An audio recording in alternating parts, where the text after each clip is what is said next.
मस्त आलोय कोकणात आम्ही, समुद्रकिनारी. हा समुद्र सगळा मस्त, सगळे नारळाची झाडं. कोकण म्हणलं का नारळच आले.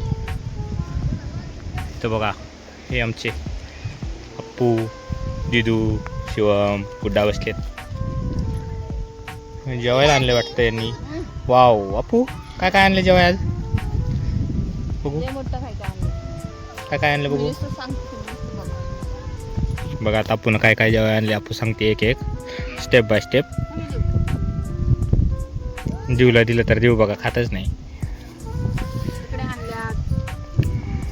मँगो, कैरी, स्पेशल काहीतरी आणले बाबा पनीर बांधून. मग उकडलेल्या तुरीच्या शेंगा आहेत म्हणून बघूया एकदा कसलेला कशा असतात काय. वा वा वा छान. असं फिरायला कुठं आलं का असं घरचं जेवण आणलेलं असलं ना अजूनच जेवायला मजा येते. त्यात काय आणलं गाजरचा हलवा आणलाय वाटतं कालचा उरलेला थोडा.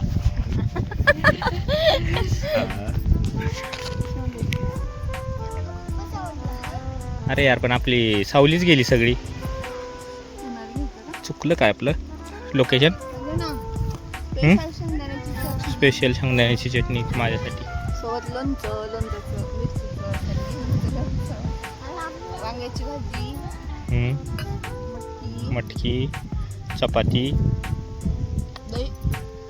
अजून दही विकत आणले बरं काही. काय